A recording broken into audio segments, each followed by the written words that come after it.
오늘은 십계명 제9계명입니다. 내 이웃에 대하여 거짓 증거하지 말라.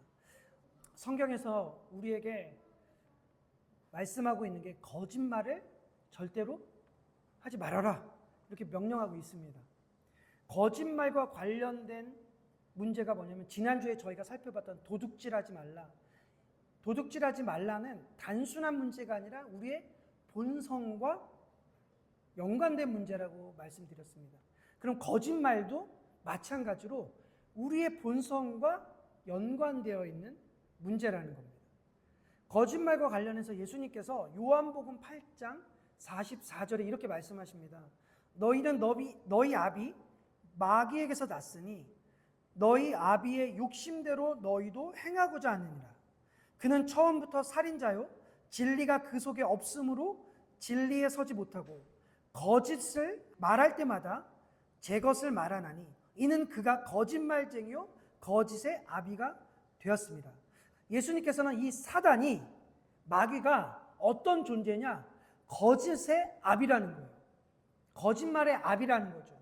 그런데 우리는 타락 이후에, 아담이 타락한 이후에 우리는 죄의 본성, 타락한 본성을 가지고 태어났단 말이에요.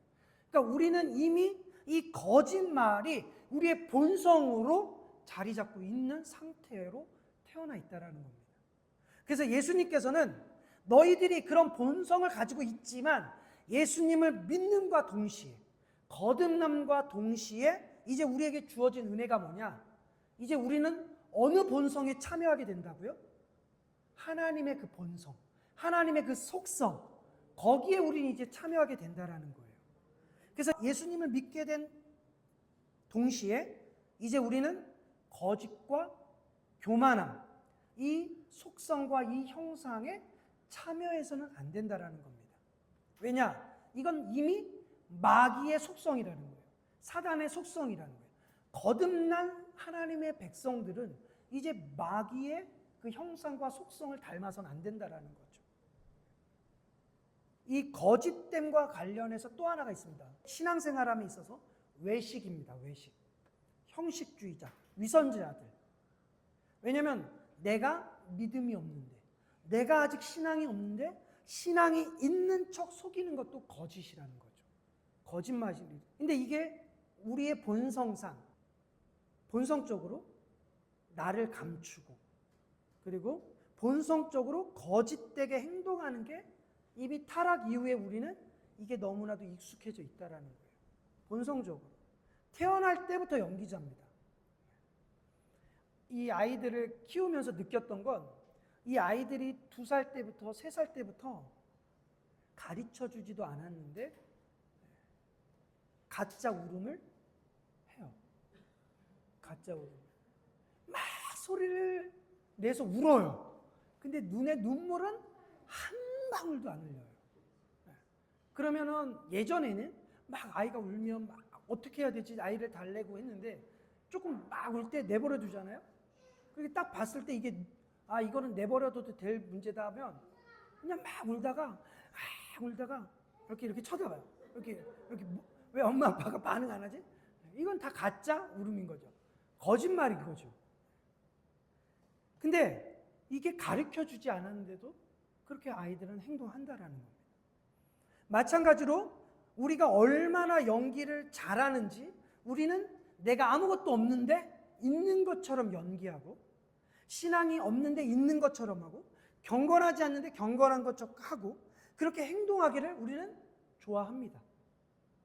그러니까 이 거짓말이라는 건 우리뿐만 아니라 이 세상에, 진리로 가득해야 될 이 세상에 이 거짓은 결국 분열을 만들고 혼돈케 만든다라는 거예요.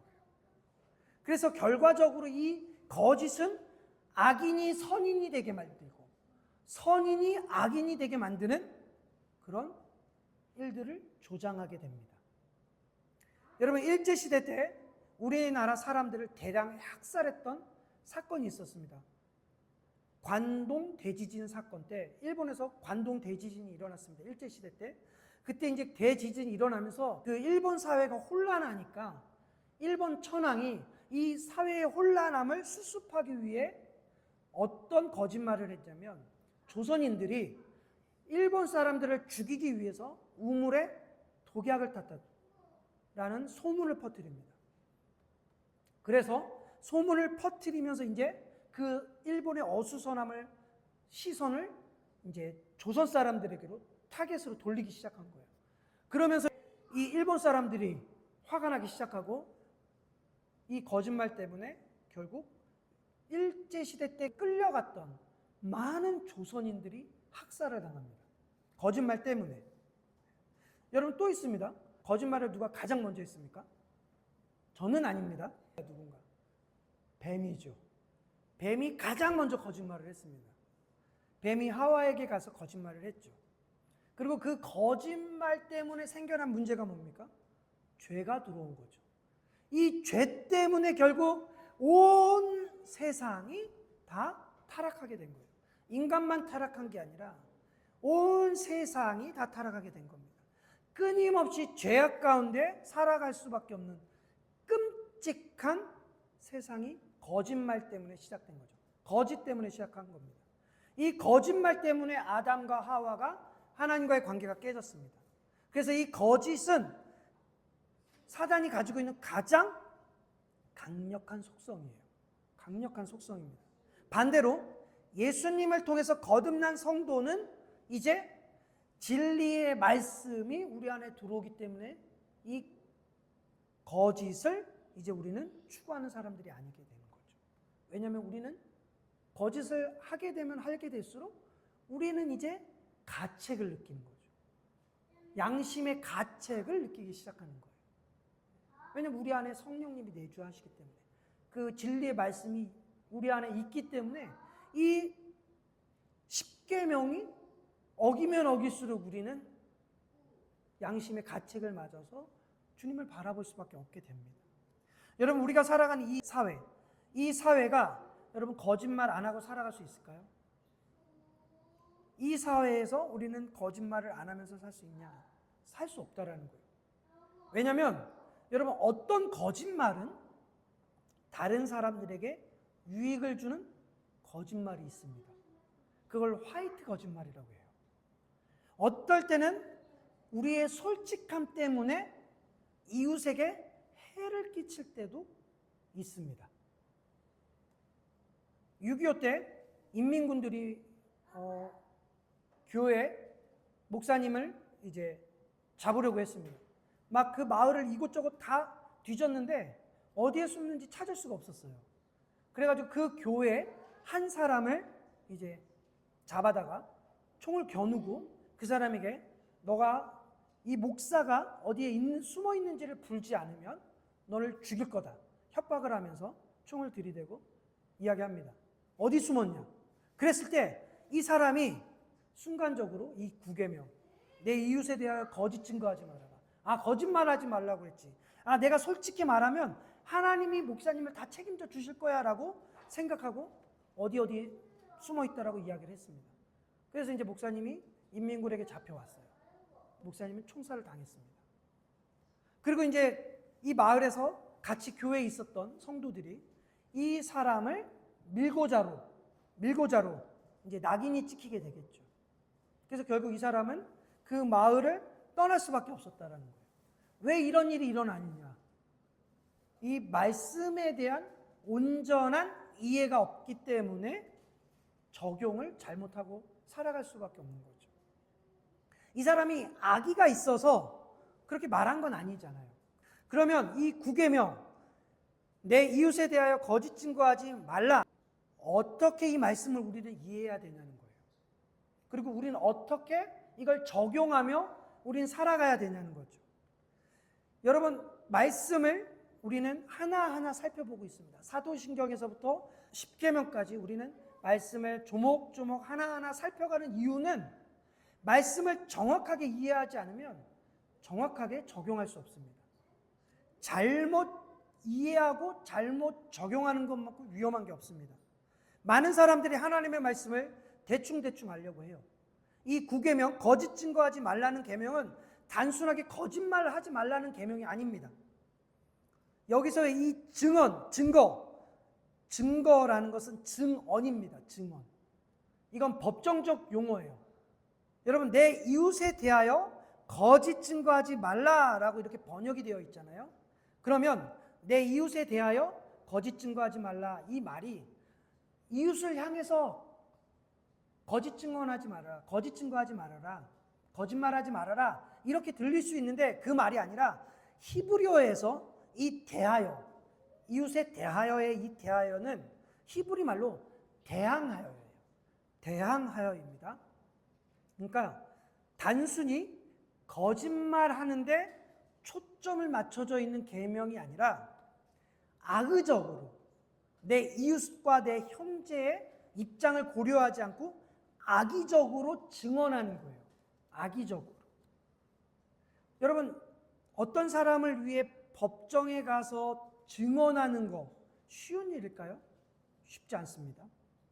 이거 증언이라는 것 자체가 전적으로 억울한 사람의 입장을 대변해주고 도와주기 위해서 내가 증인으로 그 사람을 위해서 법정에 출석해서 그 사람을 위해서 변호해 주는 거잖아요. 그러니까 내가 그 사람을 위해서 법정에 가서 변호해 준다고 나한테 어떤 혜택이 돌아오는 건 없습니다. 그냥 전적으로 이웃의 어려움을 도와주기 위한 데 초점을 맞추는 거죠. 근데 이럴 때 있단 말이에요. 우리가 그 억울한 사람을 도와주기 위해서 변호해 주기 위해서 증인으로 갔다가 상대편에게 해코지 당할 때가 있다라는 거예요. 보복당할 때가 있다라는 거죠. 그러니까 오늘 여기서 말하는 거짓 증거하지 말라, 이 말은 어떤 게 내포되어 있냐면 내가 고통당할 각오를 해야 된다라는 거예요. 내가 손해볼 각오를 해야 된다라는 거예요. 내가 증언함으로 말미암아 내가 심각한 고통과 미움을, 어려움을 당할 각오를 해야 된다라는 게 이 말씀에 내포되어 있는 겁니다. 그런데 증언에는 두 가지가 있죠. 그 사람을 위해서 참되게 증언하는 것도 있지만 위증이 있겠죠. 위증. 상대편에 서서 이 사람을 해하기 위해서 거짓으로 증거하는 사람들이 있겠죠. 그럼 이 사람들은 거짓 증거, 위증하는 사람들의 특징이 뭡니까? 자기의 이익을 위해서죠. 내가 이렇게 거짓 증언하면 나한테 이익이 주어지니까 거짓 증거를 한단 말이에요. 그래서 구약에 이스라엘 공동체 안에 다른 사람들에 대해서 정확하게 알지 못하면서 그 사람이 싫어서, 그 사람이 미워서, 아니면 시기해서 악의적으로 악평하거나 비방하거나 모함할 수 없다라고 이 구계명을 주신 거예요. 하나님께서는 이스라엘 공동체가 단단한 결속력 안에서 사랑으로 충만하기 위해서는 반드시 무엇이 이 공동체 안에서 없어져야 되냐? 악평하고 비방하고 모함하는 거, 거짓 증거하고 증언하는 거, 이게 공동체 안에서 사라져야 된다는 거예요. 이런 하나님의 명령은 오늘 교회 안에도 아주 중요한 요소 중에 하나입니다. 왜냐하면 교회 안에 사랑이 식어지는 가장 큰 문제가 뭡니까? 시기, 질투, 악평, 미움, 비방, 모함, 이런 거라는 거예요. 이런 게 생기면 교회 안에 사랑이 식어지고 분열과 분쟁과 혼돈케 된다는 거죠. 공동체의 결속력이 없어진다는 거죠. 자기가 좋아하지 않는 공동체의 어떤 지체들을 향해서 악의적으로 평가하거나 시기하거나 모함하는 것들, 그리고 분명하지 않은 것들을 넘겨짚어서 그 사람에게 어떤 선입견을 갖도록 만드는 그런 행위, 이런 것들을 금지하고 있다는 거예요, 하나님은. 그래서 우리는 공동체 안에서 신중해야 된다는 거예요. 어떤 사람을 평가하고 어떤 사람의 행동을 평가할 땐 신중하고 조심해야 된다라는 것입니다. 그래서 구계명이 의미하는 바가 뭐냐면 선을 행하는 말이 어떤 것이고 악을 행하는 말이 어떤 것인지 그 말의 동기에 대해서 하나님 보신다라는 거예요. 하나님이 우리의 외모를 보지 않으시고 우리의 중심을 보시잖아요. 우리의 마음에 있는 동기를 보신다라는 거예요. 마찬가지로 하나님께서 너가 거짓말을 했어? 그렇지 않았어를 보시는 게 아니라 너의 그 말이 선을 행하기 위한 동기를 가지고 말했는지 악을 행하기 위해서 동기를 가지고 말했는지를 보고 계신다는 거예요. 동기를 보신다는 겁니다. 그래서 우리가 이 9계명을 단순하게 거짓말을 금지하는 걸로 이해하는 문제가 아니라는 거예요. 이런 사람들이 있습니다. 이 말을 오해해서 입이 가벼운 사람들이 있습니다. 그래서 막 솔직하게 다 얘기하고 다니는 사람들이 있습니다. 그래서 난 솔직한 게 너무 탈이야. 이렇게 말하는 사람들이 있어요. 그렇게 솔직한 건 솔직한 게 아니에요. 사실은. 어느 면에선 악의가 담겨 있을 수 있다는 겁니다. 여러분 성령의 9가지 열매 중에 절제라는 것이 있습니다. 절제. 하고 싶다고 다 말해서 안 된다는 거죠. 때로는 어떤 말이 사실이어도 말해서는 안 될 때가 있습니다. 아니면 말을 하더라도 어떻게 말해야 됩니까? 돌려서 말해야 된다는 거예요. 돌려서. 어떤 사람이 건강검진을 받았어요. 근데 말기입니다. 암 말기. 그래서 의사가 보호자들에게 이 사람이 이제 더 이상 치료의 의미가 없으니 이제 몇 개월 남은 시간이 없으니 편안하게 갈 수 있도록 그렇게 준비해 주시면 좋겠습니다라고 했는데 이 사람이 너무 솔직한 거죠. 그래가지고 환자를 만났는데 가족을 만났는데 나 뭐래? 나 건강검진 결과가 어떻대? 했는데 너무 솔직하게 끝났대 너. 이제 너 가망 없대. 이렇게 말하면 안 된다라는 거잖아요. 우리가 솔직함이라고 하는 이 부분을 잘못 이해할 때가 많이 있다라는 겁니다. 돌려 말하거나 부드럽게 말하거나 이런 건 거짓말이 아니라는 거예요. 이 말이 때로는 상대방을 배려하는 말이고 때로는 선을 행하는 말이 될 때가 있다라는 겁니다. 근데 우리가 이 9계명을 잘못 이해해서 솔직한 거, 무조건 거짓말하지 말아야 된다라고 생각한다면 여러분 집에 도둑이 들었어요. 야, 비밀번호 불어. 우리 집 비밀번호는 이거고요. 통장 비밀번호는 이거고요. 저기에 도장 다 있어요. 이렇게 말하실 거예요? 그렇지 않잖아요. 거짓말하지 말라고 그랬다고 다 불 수 없잖아요. 만약에 국가정보요원이에요. 근데 북한 그런 군인들에게 잡혔습니다. 포로로. 야, 너네 나라의 중요한 기밀 다 불어. 거짓말하지 말라고 그랬지? 뭐 다 불고 그럴 수 없다라는 거죠. 솔직하게 이야기했는데 공동체가 파괴될 수 있다는 거예요. 솔직하게 이야기했는데 사회가 파괴될 수 있다는 겁니다. 솔직하게 이야기했는데 가정이 파괴될 수 있다는 거예요. 그래서 이 거짓말이라는 것에 대해서 정말 한 번 더 다시 생각해 볼 필요가 있습니다. 성경에 보면 경건한 사람들 중에 선한 의도로 거짓말했던 사람들이 있습니다. 선한 의도로.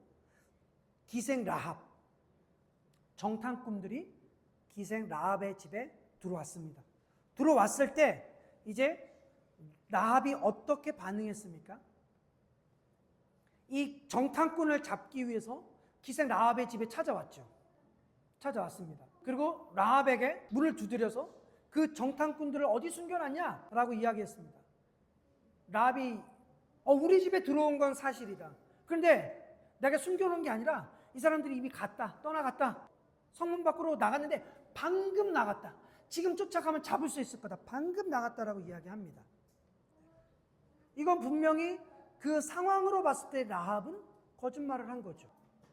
근데 하나님께서는 라합의 이 행위를 거짓말로 규정하지 않고 있다는 거예요.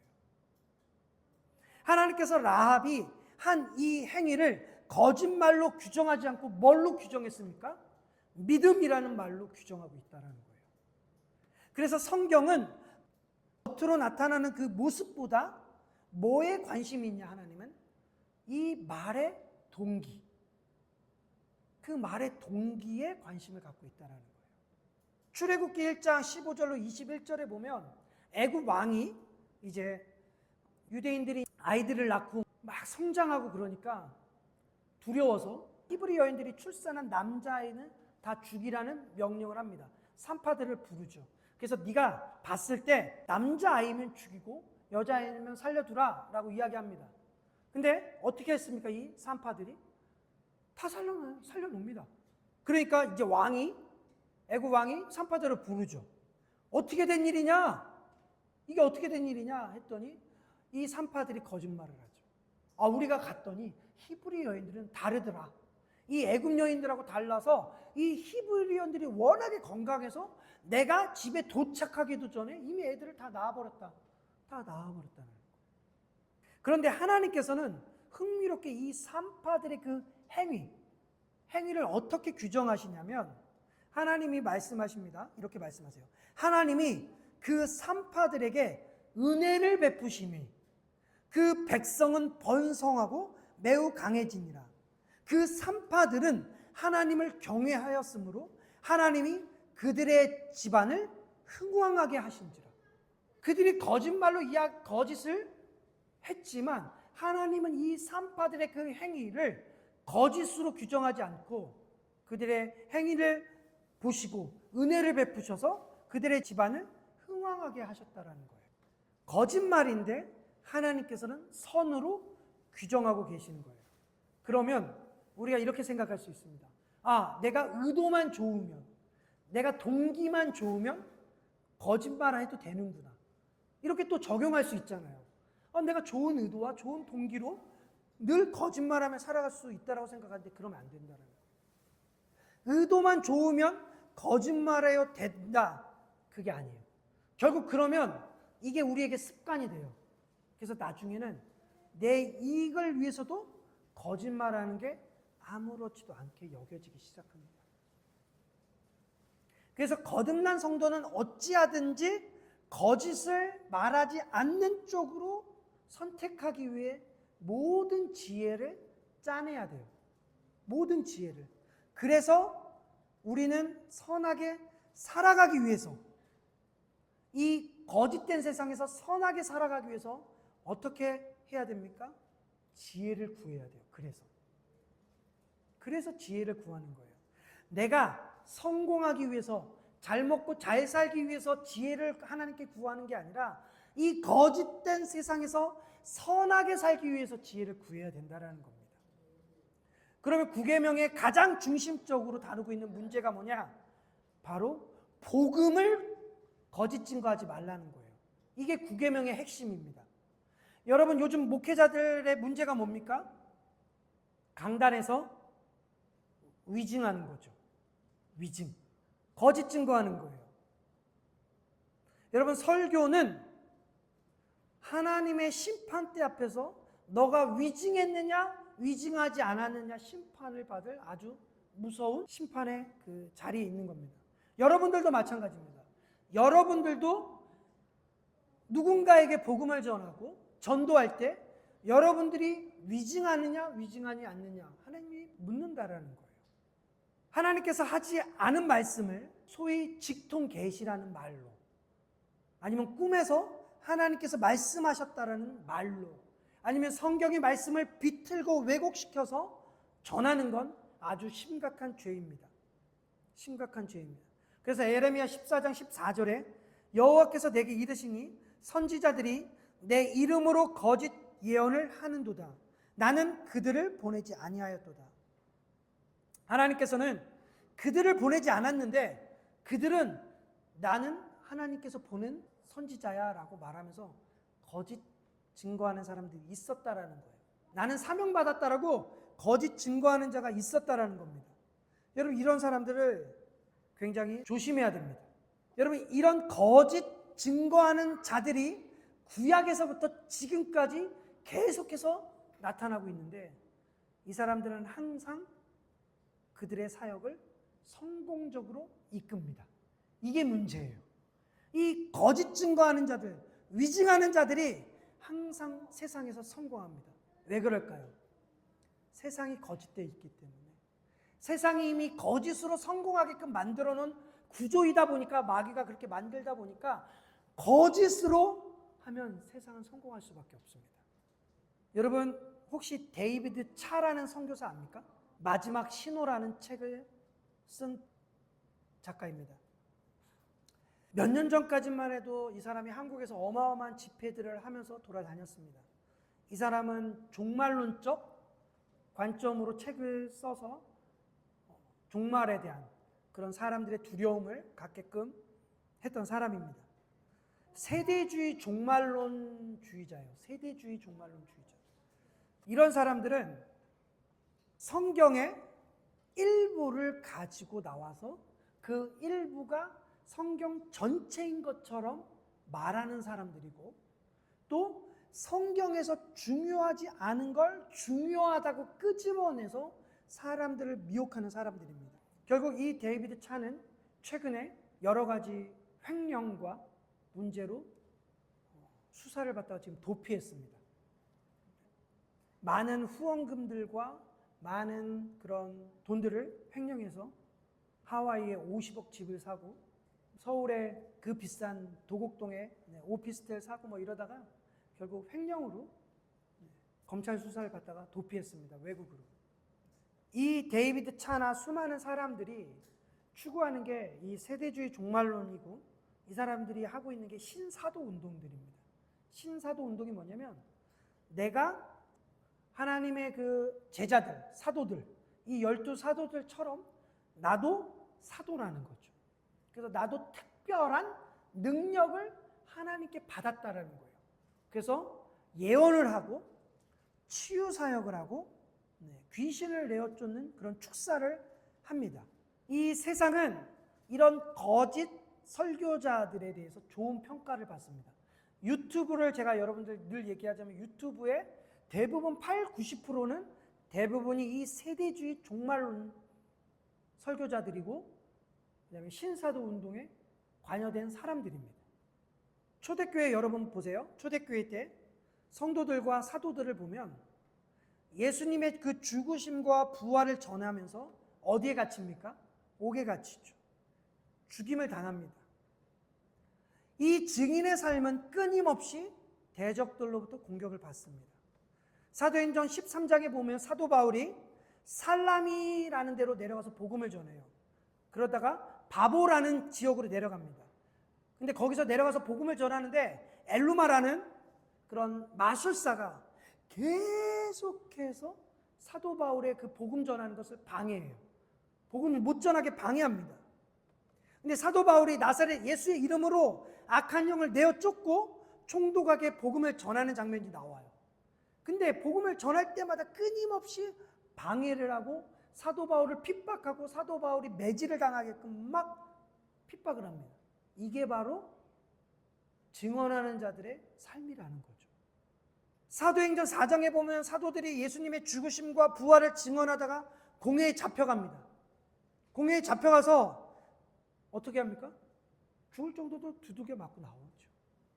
그리고 예수님이 죽으셨을 때도 마찬가지입니다.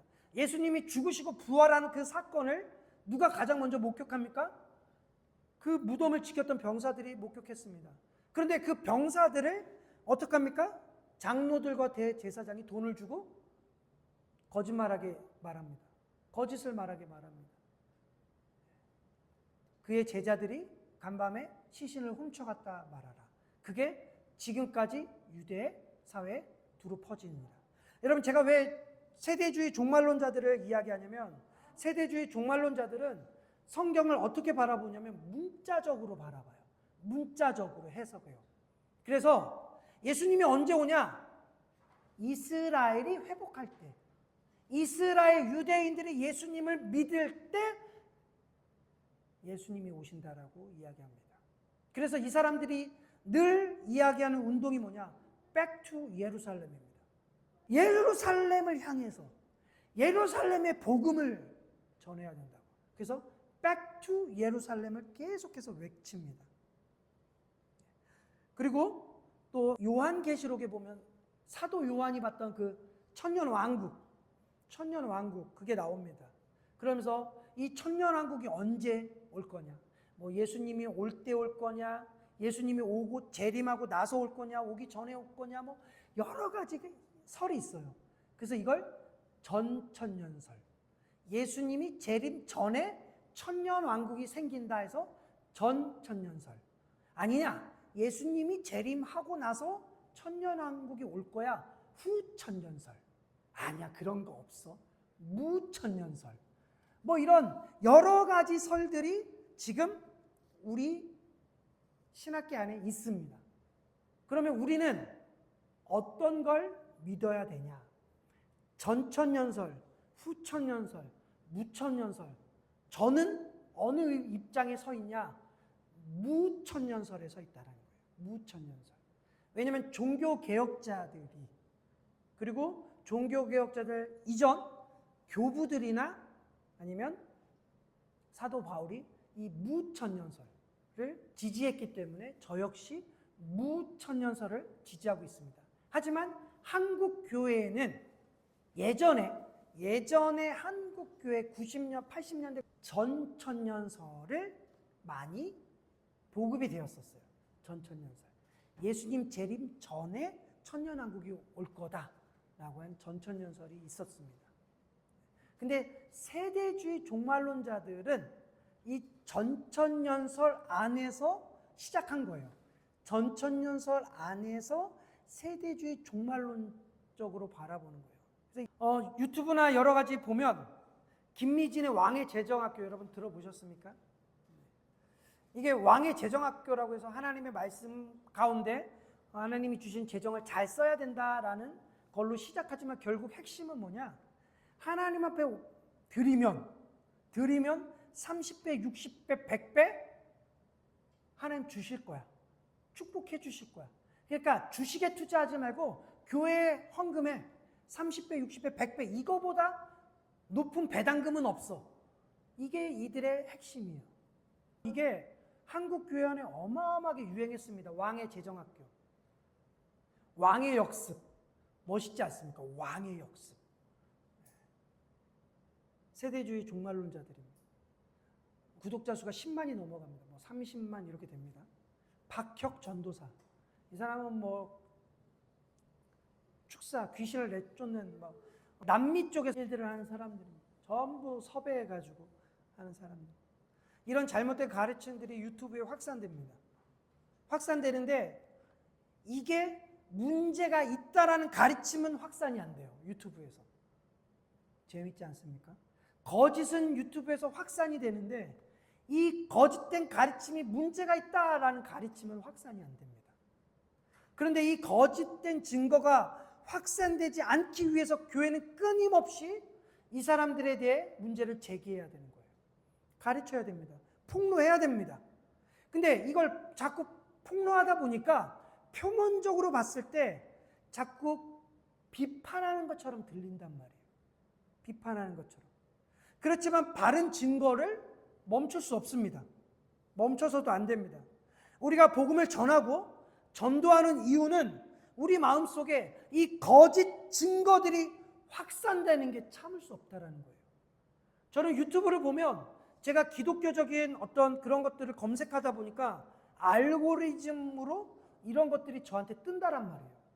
그럼 떠서 보면 정말 가히 뭐 말할 수 없는 말도 안 되는 일들을 하고 있습니다. 말도 안 되는 일들을. 근데 이게 참을 수 없는 분노로 막 일어나는 거예요.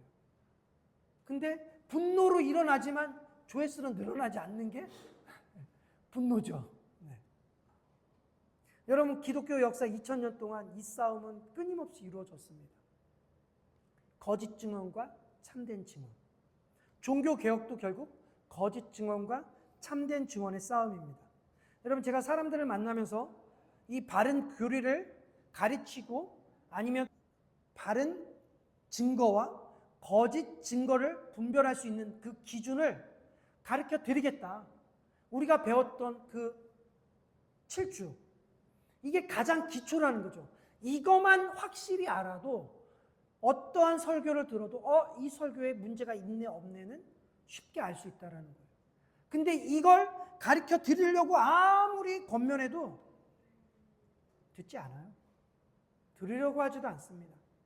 이미 거짓된 그 증거와 교리들이 꽉 들어차 있기 때문에, 젖어 있기 때문에 받아들이려고 한 마음이 없습니다. 사단은 끊임없이 거짓 증거를 확산시키려고 합니다. 혼미케 하려고 합니다. 미혹하려고 합니다. 그런데 항상 복음을 알게 하는 건 여러분 이성이 아니에요. 성령 하나님이 하셔야 됩니다. 요한복음 15장 6절에 내가 아버지께로부터 너희에게 보낼 보혜사 곧 아버지께로부터 나오시는 진리의 성령이 오실 때 그가 나를 증언하실 것이냐. 예수 그리스도를 증거하는 건 제가 아니에요. 성령 하나님이십니다. 목사가 아무리 설교를 잘해도 죄인들이 죄를 깨닫는 건 성령 하나님이 하셔야 되는 일입니다.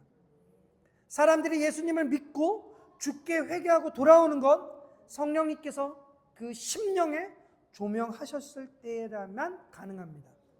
그래서 우리는 설교를 하건 전도를 하건 무엇을 하든지 간에 우리는 성령 하나님께서 능력을 부어주시길, 그 사람에게 은혜를 부어주시길 기대하고 기도하며 해야 된다는 겁니다. 여러분, 말씀을 정리합니다. 오늘 9계명을 우리가 살펴봤습니다. 첫 번째, 우리는 악의적으로 말하지 않아야 된다는 거예요. 악의적으로. 공동체 안에서, 우리의 삶에서 악의적으로 모함하거나 악의적으로 비판하거나 하지 않아야 된다는 겁니다. 두 번째로, 이 9계명은 복음을 전하는 것과 관련을 맺고 있다는 겁니다. 목회자들은 어찌하든지 복음을 정확하게 전하는 데 애써야 됩니다. 그리고 우리가 이 복음을 듣고, 바른 복음을 듣고 교리를 배우는 이유는 이 교리를 통해서 더 뜨겁게 예수 그리스도를 사랑하기 위해 우리는 복음을 듣고 정확한 교리를 알기 위함입니다. 그리고 교리를 정확하게 알았다면 우리는 하나님을 왜곡하지 않고 전해야 되는 거예요. 왜곡하지 않고. 세 번째로, 우리는 성령 하나님을 온전히 의지해야 된다는 거예요. 모든 증거의 주체는 성령 하나님이십니다. 우리는 그저 도구일 뿐입니다. 그리스도를 증거하시는 주체는 성령 하나님이십니다. 그래서 우리는 성령 하나님께서 우리의 삶에 인도해 주셔서 우리의 삶을 그 증거하는 삶으로 인도해 달라고 우리 구하셔야 됩니다.